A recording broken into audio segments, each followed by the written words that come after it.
Hello, everyone. Welcome. It is really thrilling to see all of you here. As Jane mentioned, we have about 250 people with us here, and even more attending remotely.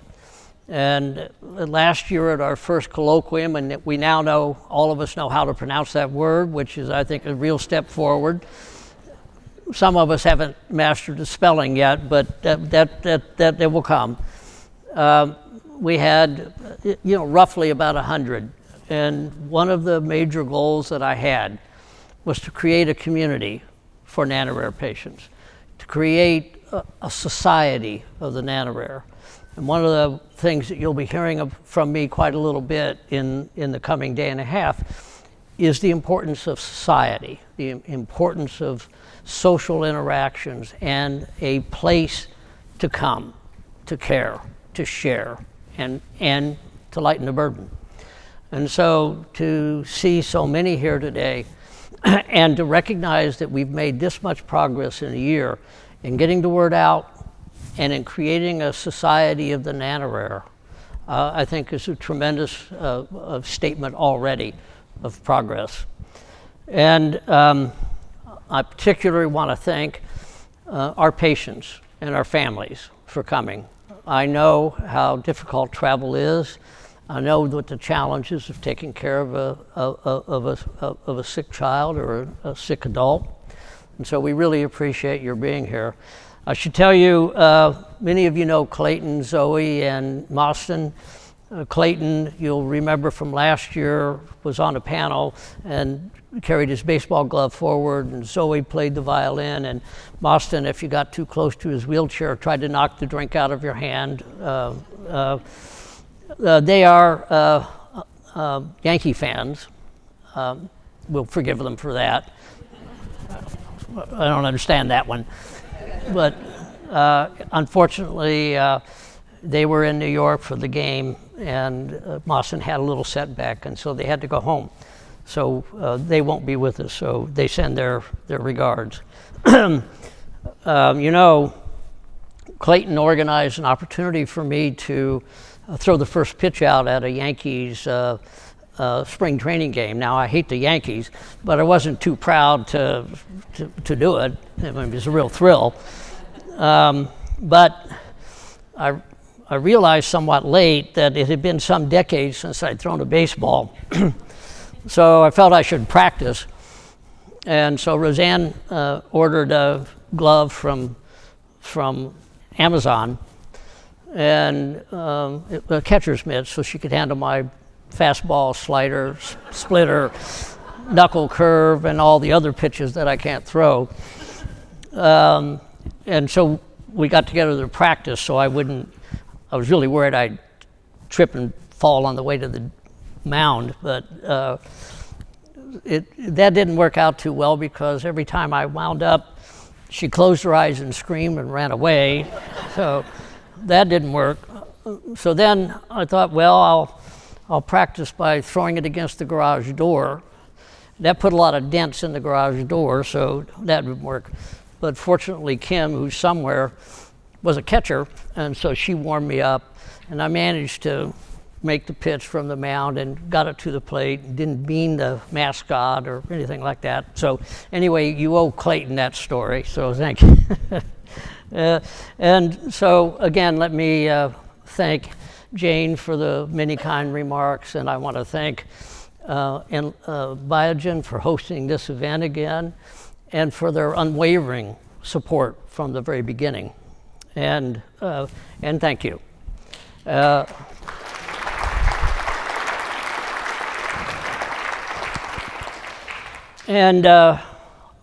We have three objectives for this meeting, or three goals.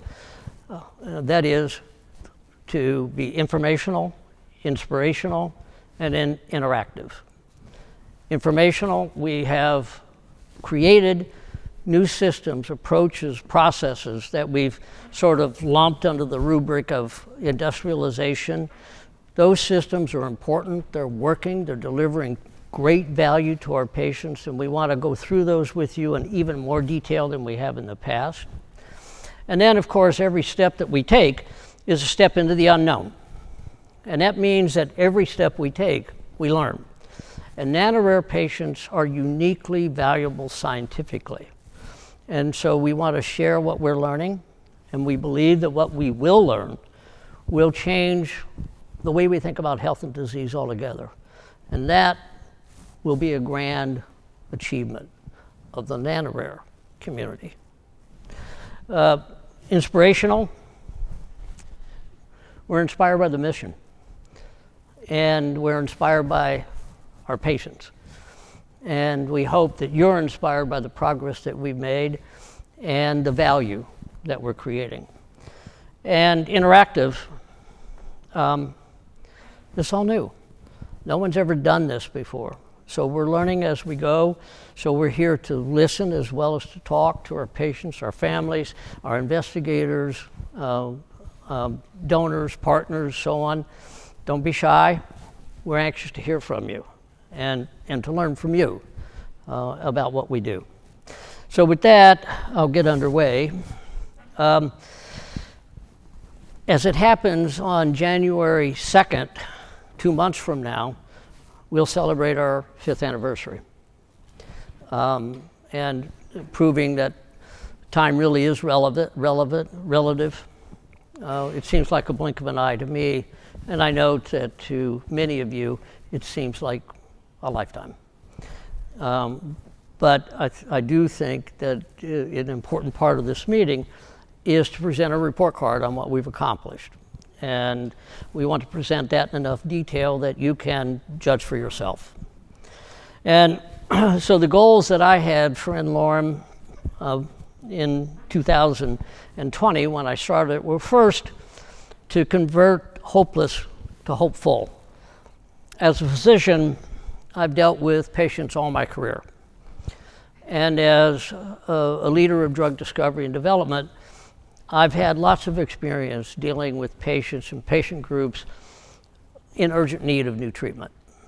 But in my interactions with nano-rare patients, I encountered a sense of hopelessness and futility and aloneness that I had never experienced. And so I felt very strongly that the first step that we could do, and a key benefit, would be to convert that hopelessness to realistic hope. And so I want to tell you about that. And if you look around you, this is a hopeful meeting. This is about hope, and then realizing that hope with treatment. That's what we're here for. Of course, the next step was to convert that hope to reality by safely and effectively treating nano-rare patients. And we'll be telling you about that, and you'll be able to see lots of videos and hear lots of stories, and we're very proud of what we've accomplished. When I started n-Lorem, I thought by now we might have a handful of applications, might be treating a patient or two. As you'll hear, as of June of this year, we've processed more than 330 applications. We've accepted more than 140 patients. So we've had to scale at a pace that none of us expected. And it certainly stressed us. It certainly caused us to have to work extra hard, but it's also been a labor truly of love. One of the key worries that I had when I started n-Lorem was, would I be able to recruit talented people? Because we are recruiting from biotech. We're just we're a biotech company that happens to be deliberately not profitable. And we can't offer RSUs, we can't offer options, we can't make people rich. But in fact, as I'll show you, we've put together a really great team, the best team I've had in my career. And all that is driven because they are committed to the mission. This is all about the mission.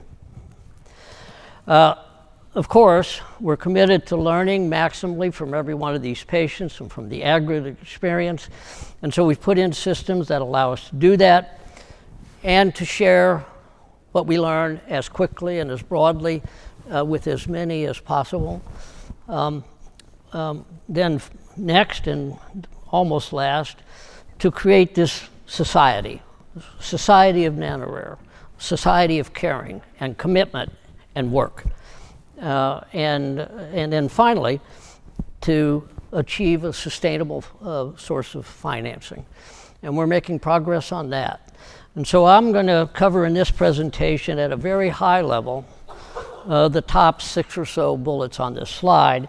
And then tomorrow, the team will dissect each of those steps and provide much more detail to you so that you'll be able to know exactly what we do, how we do it, and you'll be able to ask the right questions to understand the provenance of the ASO that might be used to treat you or your loved one. We think that's really important. And then Amy will describe our progress in creating this community. And then tomorrow afternoon, I'll talk about sustainability, our plans, and what our progress is to date. We're encouraged, but we have a ton of work to do. So, what about hope? Hopelessness is a terrible state for a human being. It worsens isolation. It encourages inward focus. It debilitates. It causes us to even have a greater sense of the unfairness, and the unfairness of nano-rare diseases is really very difficult to tolerate. It stresses family and supporters at a time when you need every bit of the energy that a family and supporters can provide. And I believe it makes the potential for illness much worse. And hopefulness is the opposite. It energizes, it reduces our sense of isolation. It gives you the energy, the wherewithal to focus on goals and then work towards goals. It strengthens families and supporters. It enhances an outward focus so that you can, yes, recognize that you have troubles, but you can also empathize with others who have troubles. And in that sharing, you grow, you benefit, and your family benefits. And I think it enhances health. So that's why I think what we're doing begins with realistic hope. I'm not a poet enough, really, to describe that for you, but this video, I think, does. So I did hear back from n-Lorem. Yeah, they approved a treatment. Oh, really? Yes. That's everything you need to know. That's hopeless to hopeful. That's n-Lorem. So, next question then is, how are we doing? Are we actually delivering on our hope? And the answer is yes. Now, the first rule of medicine is to do no harm. And so, with regard to what we're doing, that was an essential watchword, and it will remain an essential watchword. We must not add burden to our patients. And that's particularly important because most of our patients, because of delays in diagnosis, are highly advanced by the time they get to us. So they have severe diseases, and they're progressing. And we can't be adding severe, serious adverse events to the penalty that the disease is already imposing. We must avoid that. The other thing that we know is that most of our patients are on multiple other drugs. And each of those drugs has its own set of side effects. And so we can't be adding to that. But most importantly, this has never been done before. Never in the history of modern drug discovery have medicines gone into sick patients with such limited preclinical information. We're very comfortable that it can be done safely, but we have to prove it. And we enter, because of the rarity of these diseases, a real unknown. For the vast majority of our patients, we do not have natural histories. So we don't know what's next. And without knowing what's next, we have to be even more cautious. And so our watchword going into this has been to be extremely cautious, and we have been. And we want to be cautious until we have enough experience to know that we are doing this the right way. And I would say that we're now just about there. We're going to show you that we have significant experience, we know how to do it safely, and so I think we can begin to be more assertive, but our first rule will be do no harm. Do no harm. Okay, what about safety? Well, our safety database today is pristine. We've now filed and had approved 21 INDs. That, for those of you who don't know, an IND is a patient's life. It's a family. It's not just a piece of paper, and it's an enormous amount of work. So that's almost an IND a person at n-Lorem. We're very proud of that. 29 patients now are subject to these INDs. We're treating 14 patients, and by the end of the year, we hope to be treating about 25, maybe a little less than 25. 25 families who otherwise would go untreated. Otherwise untreated. We have about 8-year total patient experience. We've administered more than 65 doses. We have our longest patient, who's Susanna, who's out 2 years and still benefiting in a meaningful way. But we have quite a number of patients now that are longer than a year. So we have longitudinal experience that says we can do this safely. If it's done properly, we can do this safely. And as I say, pristine safety and tolerability to date. No serious adverse events. In fact, no adverse events that are clearly ASO related, but that will change. I mean, these patients are ill. There will be adverse events that we don't know whether it's ASO related or not, but we're off to a great start, and that's really important in terms of supporting the FDA as well. Okay, how do we do it? Well, you have to be vigilant, and you need experience. And among the experiences you need is you need to know this technology. ASOs are complex biochemically active molecules, and done properly, they are wonderfully safe and well tolerated. But the difference between an optimal ASO and a suboptimal ASO is the difference between good news and bad news. And so doing it right means that you need experience. You don't need experience for any particular step. You can read a review and get that. But what you really need that experience for is the judgments. Is this the right patient to treat? Is this a good enough ASO? What is the right dose? What should we watch for? How should we handle that patient? And we're making experimental medicines. And so you need to know something about drug discovery and development. You need to know a lot. How to do clinical trials, how to manage these patients in the clinic. And then, of course, you need regulatory experience. We need, of course, the best approach to identifying the best ASO. And we think we have that. We think we have 35 years of experience and tens of millions of ASOs at our disposal, and we think that really matters.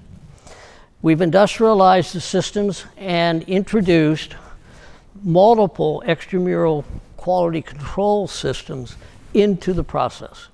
And I'll walk you through some of those committees and what they do and why they're important. And we're cautious. And finally, we collaborate with outstanding research investigators. And those conversations happen constantly as we're dealing with patients.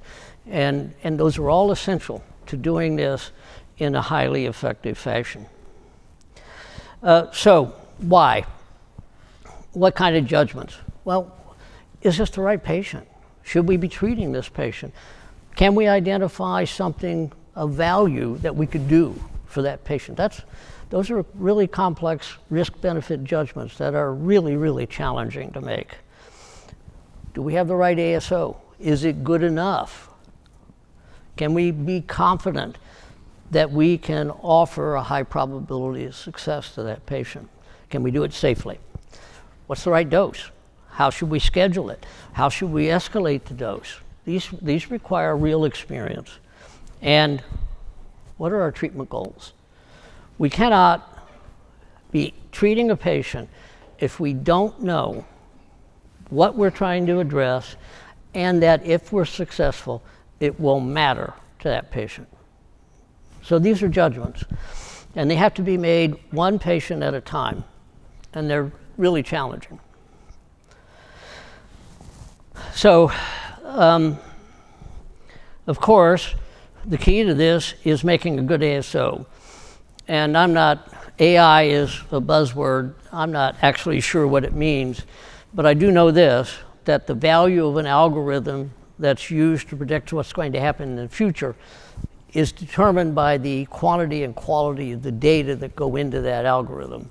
And we have the benefit of 35 years of experience, which is the total history of the technology, and tens of millions of ASOs in our database. And so our AI system and our ASO discovery process is very robust, and it's automated so we can do it rapidly and cost effectively, and we don't worry about how many ASOs we have to study. And of course, all of that is only as good as the questions that are asked. And so we have a rigorous interrogation of all of our data, and all that then leads to better outcomes for our patients, which is what we really have to do. This is the summary of the process that we put in place. I've shown this quite a large number of times, and I showed it to you last year. I will just do a very superficial job of this, but tomorrow each of the members of the team will walk you through their section of this process and much more specifics about what happens so that you'll know. I've shown this slide many, many times. This is the actual steps that we go through to identify an ASO for a CNS indication. Every one of those steps is a product of millions of ASO experience. They are the minimum. If we could reduce one of these steps, we'd do it, but our experience teaches us that every one of these matters. The number of ASOs for each step is the minimum.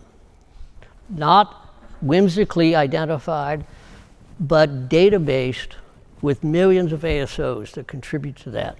And on the far left are the criteria that we use for pass-fail. And I show you this, and I emphasize that you have a look at this, because this is the quality of information that has to go into a good ASO. Many people, you could do this and you can be lucky once and you can cut a step out here or reduce the number of ASOs, but our experience teaches us that if you want to make a good ASO consistently, this is the minimum. It's really important to hear. Okay.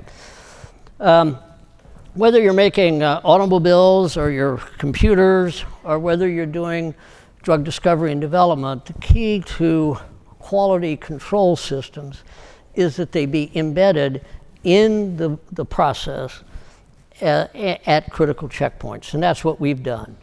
And so there are a set of extramural committees made up of experts that I think are appropriate for each task that play critical roles in assuring the quality that we seek. So they look over our shoulder and they help assure that we're doing the highest quality. The Access to Treatment Committee makes the all-important decision, or provides advice to me to the all-important decision of what patient we treat. What patient should we treat? How can we help? Then the next question is, do we have a good ASO?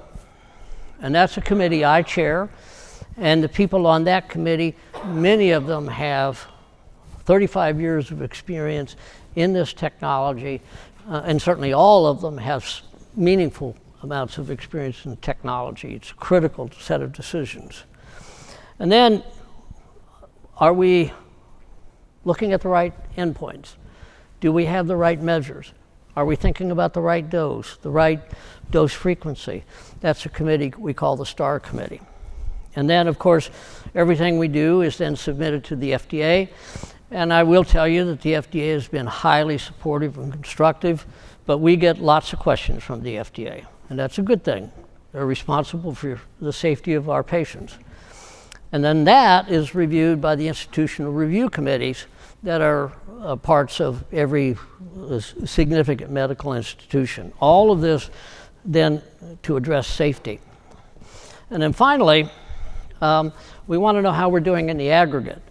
So every quarter we summarize our data and present it to a committee that's called the Data Safety Monitoring Committee, which analyzes all the safety, all the information that we have across the pipeline. So there are multiple checkpoints that assure quality, and that's important. So on to benefit, the reason we work. What I'm pleased to tell you is that to date, we have 100% success. It's biased in our favor. We're dealing with genetic diseases and we're making genetic drugs to treat the genetic causes, but it's still surprising to me that we have every patient who's evaluable for benefit is receiving significant benefit. And these are not trivial benefits. As you'll see in video after video and all kinds of information, these are significant improvements in multiple symptoms and behaviors and characteristics. We see prolonged benefit. These are not short. We have enough patients now treated for more than a year that we can speak to the chronicity of the benefit that we're observing. We're seeing benefit in more than one organ, benefit in the central nervous system, in the eye, in the liver, in the kidney. So we're not simply doing a particular organ. And in the central nervous system, we're seeing doses that are surprisingly low produce really quite remarkable benefits. We are seeing improvements in multiple domains, even including things like pain and autonomic dysfunction, which is extremely encouraging. And we're seeing recovery of function after function after function that not long ago we would have thought was simply impossible. So these are benefits that you don't need a caliper to measure. You can see it, and you can measure it, and we have. We have mostly neurological patients because it's just been a little slow getting the other specialist physicians involved. But we're starting to get an eye and liver and kidney patients. And as you'll hear, we have a patient with a renal dysfunction. It's very clear that we're reducing that target and we're stabilizing his renal function, similarly with the eye. And as I say, treatment effects that are long-lasting. As I said, the demand has exceeded anything that we might have dreamt of, which tells us a lot about need, and it also provides a lot of reason to come to work every day. This is our pipeline.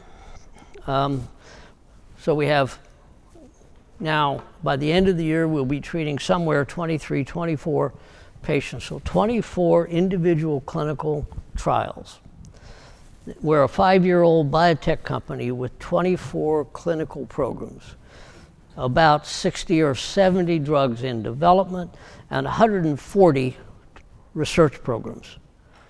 Now, I've run biotech company for a long time, and somebody said to me, I've got a 5-year-old biotech company with 14 or 25 clinical programs and 60 drugs in development and 14 and 10 INDs at the FDA. I'd have said, you're lying, or you're on dope, or whatever you're doing, or you're a Yankee fan, which could explain it all. Sorry, Clayton. Did you see that fan try to take a ball out of? Only the Yankees. Okay. Well, never mind that. So it's an enormous job that we're doing. And it's taxed us. But we're catching up. The team is delivering. And so we will do more. And this is what we hope to do next year. We expect by this time next year to have processed more than 400 applications for treatment, to be treating as many as 50 patients, to be filing 25 INDs a year. That's roughly an IND a person. Now, I'm fond of saying maybe Pfizer files 15 NCE INDs a year, but there aren't any other companies that I know of, and I'm not sure Pfizer does. That's our goal. And it's not an IND, it's a human life. It's not a human life, it's a family. It's someone who had no hope of help, no hope of treatment, who now can begin to think about getting better. That's a pipeline. We don't do this alone. We have had many supporters. This is just a list of the CROs and CMOs that are contributing to what we do every day. And they give us all kinds of discounts, and that saves us about 40% a patient. 40% of a patient means I can treat another half patient. So these contributions are tremendously valuable, and we continue to add others.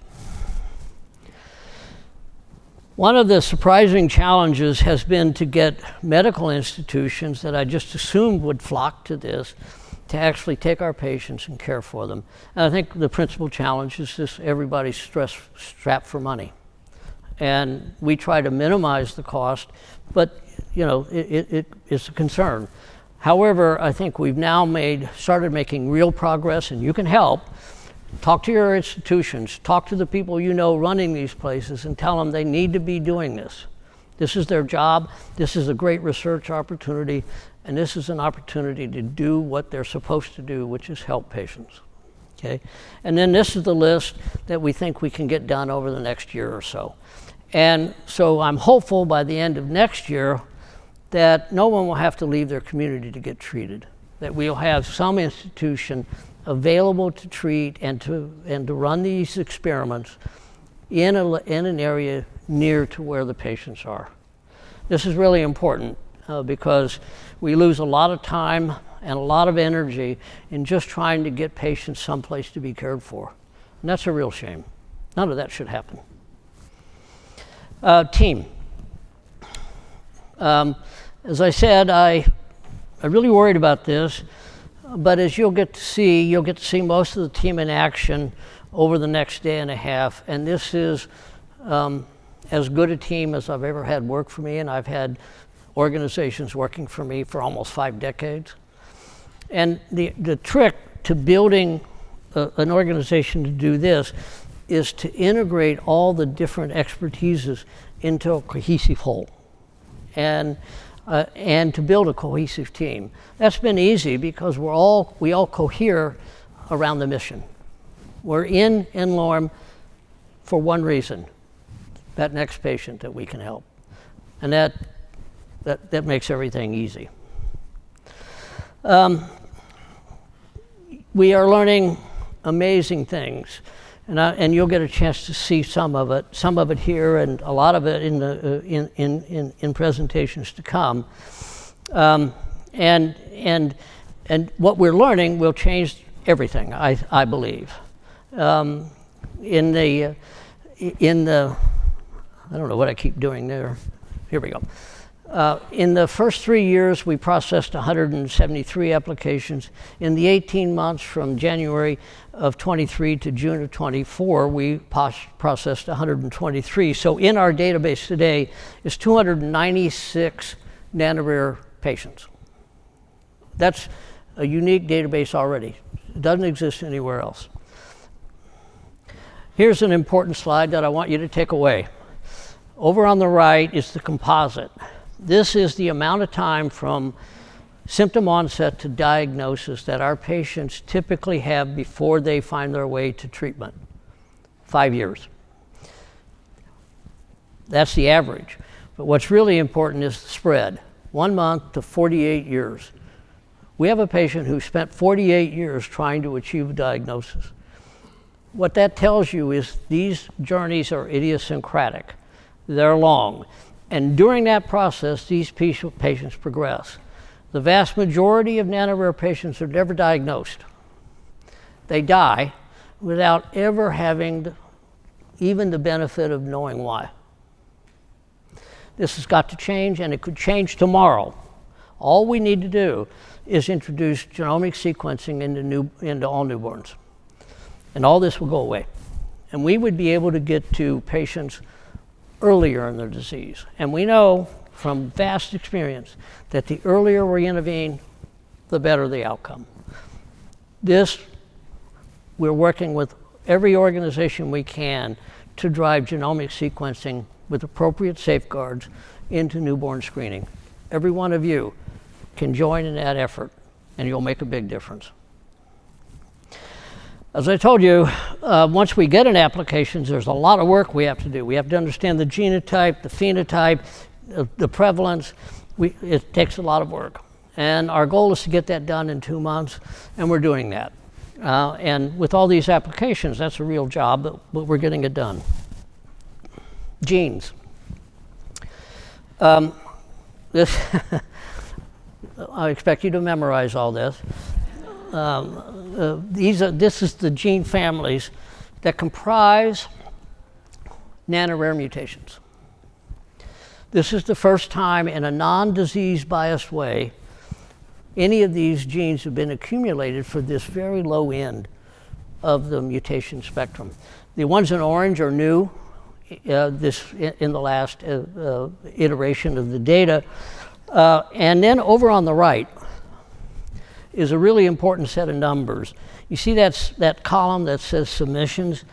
If you look at ion channels, you can see 35 different ion channel mutations. That just speaks to the importance of ion channels.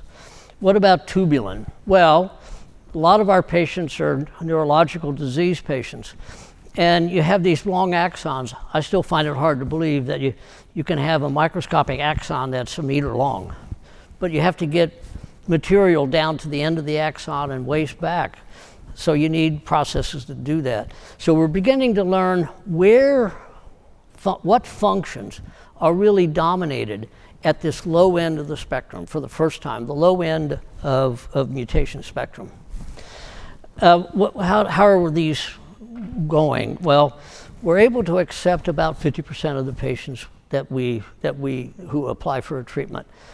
And some of these patients we simply have to send back to get more information, and we're working very hard to make that go away, because that just costs time and energy and for everybody, but especially the patient. The most common reason to reject an application is the prevalence is too large, or that we don't have an ASO strategy. And we're working on new mechanisms that will allow us to expand the versatility of the technology. So give us some time, and we'll be able to do more. I want to emphasize on the left that these are not just diseases of children. 83 of our patients are over 18.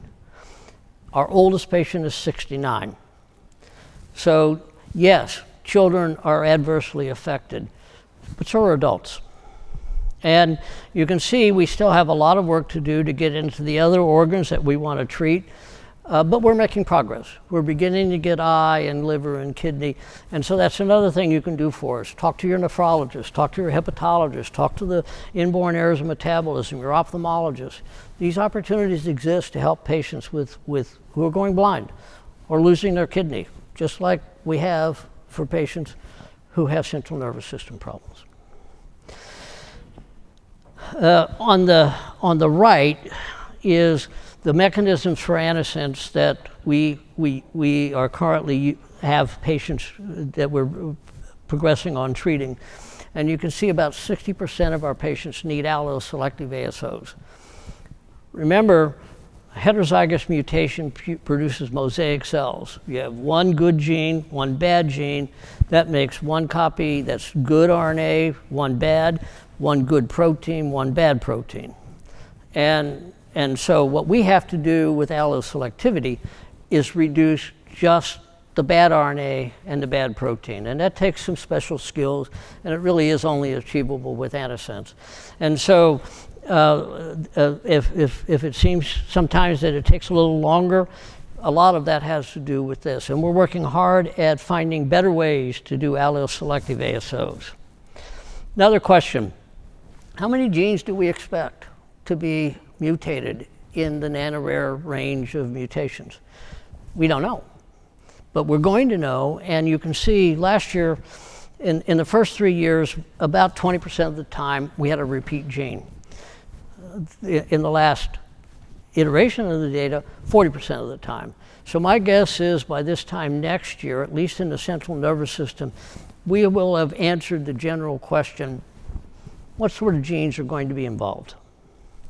And that is an important bit of information that's unavailable. And this slide is really important because this talks about amplifying benefit.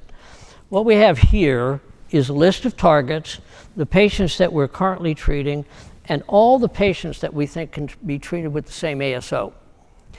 The value of that, of course, is for the same amount of investment, we can treat more patients. We can do it faster, and this is the way we'll reduce the cost per patient. And so this is coming along, and this is going to allow us to do more INDs, to enable more help for more patients. And as we identify these opportunities, these are places where you can help by sending your patients. Give us a chance to help them. Unknown questions. What fraction of mutations in the nano-rare space are de novo versus inherited? Now we have hard data. Roughly 2/3 are de novo. How much do we have many homozygous mutations? No, you wouldn't expect to. Now we have hard data at this rare end of the spectrum. 90% of the time we're going to have to deal with heterozygous mutations. And then last year I showed data that none of it's particularly surprising, and that is that even with the same mutation, you can see somewhat different phenotypes. Now that's known, that's not surprising. But for the first time, we are accumulating data with detailed genotype, detailed phenotype, and standardized phenotype reporting in a patient identifiable way so that we can follow these patients and begin to learn much more about how a mutation, the very same mutation, can result in such different phenotypes. And that teaches us how biology works. As we learn that, then we learn about health, and then we learn about disease, and then we can do much better. So I'm not going to spend a lot of time on this today, but here's some new ones that we've added this year.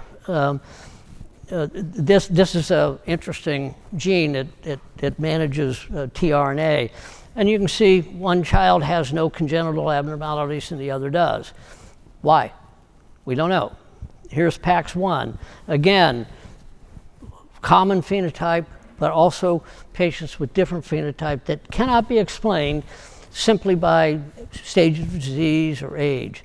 And then one of the important advances that's happened over the last year is that the FDA has been more now willing to accept multi-patient INDs for the same ASO. And here's an opportunity to learn a lot about this RNA binding protein, all these different patients, different ages, different phenotypes, and we begin to ask why. So this is a beginning. We're only at this for a short time, but as this database increases and as we apply new tools to understand it, we will teach the world about health and disease, and it will be the nano-rare patients who are the pioneer patients that drive that very fundamental change in the way we think, and it's essential. We continue to have great interactions with the FDA. We filed INDs in 4 divisions of the FDA, including cardiorenal, ophthalmology, and the 2 neurological divisions. We continue to have very supportive, constructive interactions. I don't mean that anything's free. The FDA has lots of questions, and they should, but it is a highly constructive interaction, and that's important. What that says is the regulatory agencies recognizes the gravity of the problem and wants to see something done about it, and wants to see it done in the right way. What have we learned? Well, the demand is growing exponentially, and we haven't even begun to see it. Essentially, all gene families can be affected, of course. All the systems that we've invented that we call industrialization are delivering value to our patients. Our quality control checks are working. And we can do this safely, as long as it's done properly and with caution. That's really important information. That did not exist until we did it. And it should be very heartening to everyone. Of course, toxic gain-of-function mutations are easier for us to do, and they tend to be more severe than loss-of-function mutations. And we're seeing remarkable benefit, not just in one organ, but several organs, meaning we can do this for more patients. We can help more kinds of patients. And in the CNS, we're seeing multiple domains improving, not simply movement disorders or seizures, but even pain and autonomic dysfunction. We're seeing recovery of functions that at least 5 years ago I would have told you were not possible. All that teaches us that the brain is a lot more plastic than we once thought. And we're seeing these benefits at low doses, and of course the lower the dose, the better. But we have plenty of dosing rooms, so we have lots of experience at higher doses, and so we have the opportunity to do even better in the coming years as we are more comfortable going to higher doses. So, good news. I mean, this is great news. So I would say it's, for all the people who said to me, this is impossible, I can say unequivocally, you're wrong. We can do this. We can do it well.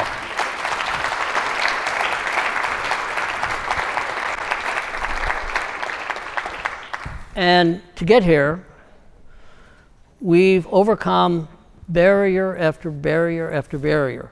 And there will be challenges ahead, of course, but the single barrier that remains is funding. And it's a finite amount of funding until we can become sustainable, and I'll show you that tomorrow. So how are we doing on sharing? Well, getting peer-reviewed publications is a slow process, but we have published about 10 peer-reviewed manuscripts, and we have a whole bunch more that are submitted. And then in the meantime, we make about 100, 200 presentations a year. We want people to know what we're doing. And so if you want to know what we're doing, we're anxious to tell you. So overall, I think we're off to a great start. I'm really thrilled with the progress that we've made. I'm buoyed by the future that I see. And I recognize that we have real challenges ahead of us, but I'm very confident that as we work together, if we work together, we can't do this alone, but working together, this is achievable. We can do this. We are doing it, and we can do it better tomorrow. So that's numbers. And numbers are important. Of course they're important. They provide documentation that we can do what we claim to be doing. But what they can't do is they can't begin to describe the magnitude of the benefit that we're observing. What they cannot do is talk about the importance of the benefit that we're observing, nor can they describe the importance of even small changes to people who've been robbed of virtually everything. I learned with SPINRAZA, our ASO for spinal muscular atrophy, early on, I was talking to a type 2 SMA patient. She was about 20. And with SMA, all your muscles become weaker and weaker. And at that time, she could lift one arm a little bit. And she said, if I could just have a little more strength in my hands, I could comb my hair. I could feed myself. I could read an iPad. So how important is a little change? You don't know unless you've been robbed of everything else by some rotten disease. So I'm not going to end this with just numbers. In the end, n-Lorem is about one patient, one family at a time. And so I want to introduce you to Tayson. Tayson is a boy who has what's called a triplet repeat disease. And there are quite a few of these. And as it happens, it turns out that there are certain genetic sequences that are, for sake of a better word, sticky. And the enzyme that makes DNA gets stuck and repeats making it over and over again. You get these long repeats, and they're toxic. And the syndromes vary a little bit depending on the gene, but probably the best known of these, of course, is Huntington's disease. So Tayson has a CAG repeat in a gene called atrophin 1. He was diagnosed at 2. He began treatment at 17. By the time he was 17, he had lost most things. He was severely delayed developmentally. His severe ataxia, his dizziness, meant that he really couldn't walk independently. His speech, when he could speak, was slurred, very difficult to understand, and he was progressing rapidly. We were very worried about Tayson. I'm just going to show you 3 little videos that I think show you really what those numbers mean. This is after his second introductory dose. This is one more dose. He knows he can walk independently. His caregiver doesn't. And then, after one more dose. Are you putting your socks to run away from us? Whoa! He knows how to put his socks. Are you going to put it on and put on your shoes and then run away from us? Is that what you're planning to do? Run away from us? Huh? He is so good. I never seen this for a while. For a long, long time. See? He knows how to put. So I ask you, how important is it to Tayson?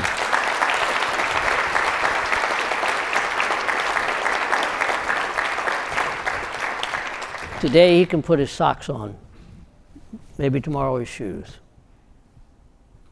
Maybe his shoes. So, we're doing it. With you, we can do more. We're already seeing many of you here, we know, families that are benefiting. If we have the funds, we can scale. We've built the systems, they're ready, we can scale. We can export this outside the US, so we can treat patients in other countries who are equally desperate and equally in urgent need. And we have the systems in place that we're also going to learn from every single patient. So every patient will contribute to a better future for other patients in the future. And that's an important contribution of these pioneer patients that we think of as n-Lorem patients. So with that, I'm done. Thanks very much.